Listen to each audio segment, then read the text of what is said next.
Welcome back to Chukitable Media. Let's sit back and listen to the update from the newspapers today. Sit back, get a glass of water, and let's go. This morning we will start with this Nigeria, and it leads with this story: protest. FG places sponsors on watch list. The riders say military will go after enemies of state. Defense chief saying that we are committed to defense of nation's integrity. Chief of Air Staff. And when you look at the bottom of the page, NDDC forensic report on looting of 6 trillion naira missing. Minister. That story is on page 5 of that paper. And looking at the rider there, I want to quickly take the rider there. It says report was presented to former President Buhari, threatens punitive action against persons found culpable in the report. And now off to the Nigerian pilot now. Protest sponsors on watch list. DSS Immigration says suspected protest sponsors are on watch list, that accounts of suspects who allegedly reside abroad have been frozen. Also on the front page of the paper, protesters sponsored to truncate democracy. Naval chief is saying that. The Nigerian News Direct, hashtag end bad governance. FG cracks down on diaspora sponsors, freezes bank accounts. All sponsors now on watch list, immigration CG. Naval chief vows to crush subversive elements. Those are the top things there on the front page of the paper. CBN approves merger of Unity Bank and Providus Bank. That's another story there. Let's go to the Standard Times. It leads with just that story. CBN approves Unity Bank, Providus Bank merger. That's the main headline of the paper. Now let's look further down and see what we have there. Police, military didn't fire live ammunition during hashtag end bad governance protests. That's credited to the Inspector General of Police, Kayode Egbetokun. On to the leadership newspaper now. Let's take the one that's that's in black there. Hunger protests were after only enemies of state. That's coming from the military. And then you see the main headline there: 102 companies close shop in Nigeria in 24 years. You'll find that story on page 4. And the writers say stakeholders blame harsh operating environment policies. Federal government disburses single-digit interest loans to prevent industry collapse. And you see the graphic details there of the states that are worst hit. Let's go on now to the People's Daily. FG places protests sponsors on watch list as police nab 9 for displaying Russian flags in Brno. That story you'll find on page 7. And when you look at the stories just below the masthead, food prices will soon reduce drastically. Customs Service assures Nigerians. That story is on page 5 of the paper. Now to the Daily News Hub.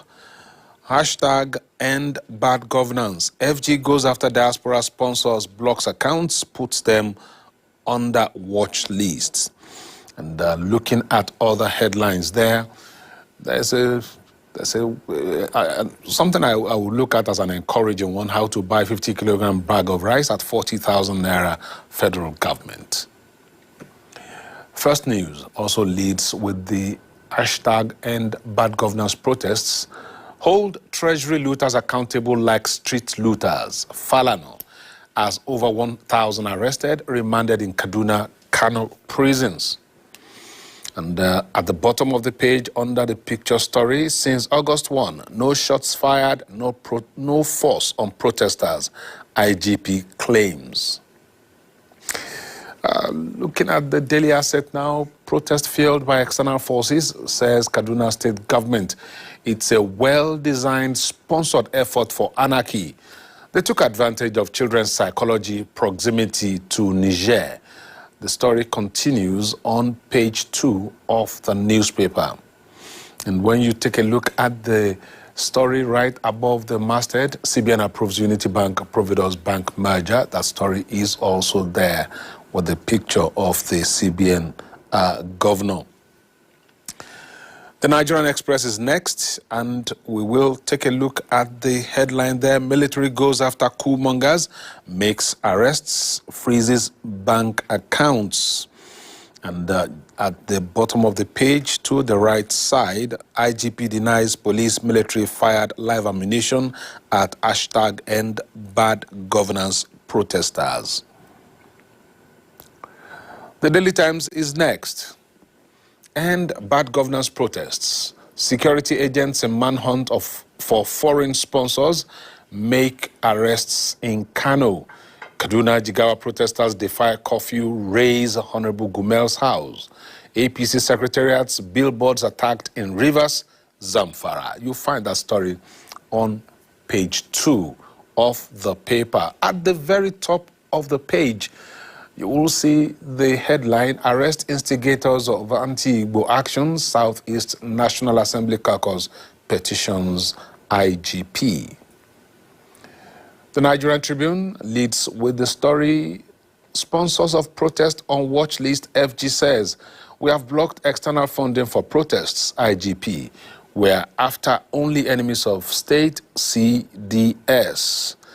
The bottom of the page also gives us an interesting headline there concerning the protest, violent protest in North, an attempt to create atmosphere for overthrow of government. That's credited to Senator Shehu Sani. Says money, Russian flags shared to youths. And you'll find that story on page 4 of the paper. The Guardian is next, and it deals with serious issues here. And of course, usually with graphic details, FARC allocations. Citizens wallow in misery as governors cede duties to federal government amid 5.34 trillion naira cut. And you can see the graphic details there of the story, what it's talking about. But the main story itself is on page 6 of that paper. Bottom of the page to the left side, Falana backs military in denouncing protesters' use of Russian flag. That story is also on page 6 of the newspaper. Now to the New Telegraph. It also leads with the #end bad governance story. DSS arrests suspected sponsors, identifies funders. Says those flying foreign flag, not innocent children. FG places diaspora sponsors on watch list. CDS vows crackdown on enemies of state. The story runs from page 2 through 3, 4, and 28. Bottom of the page, Senate crisis. APC summons Ndume, says he's free to join another party if he wishes. Let's do some business now, looking at the Business Times. 23 mega trends Nigerian businesses must adapt to succeed, and that's credited to Dr. Biodun Adedipe. Says Nigeria must target producing what will take care of our population before exports. Bottom of the page, FG International Cotton Committee move to revamp cotton textile industry. That story you find also on page 2, just like the main headline there. And to the business day now, CBN steps in to save Naira with retail dollar auction. That's the top story there. Customs to set food importation guidelines next week. That is on page 30. You find that headline just at the bottom of the page to the right hand of the picture story of the security chiefs at their meeting yesterday. And that's the last paper that we have this morning. Thank you for your attention. This is Chokitable Media. Don't forget to like, share, and subscribe. Put on the notification button. See you tomorrow.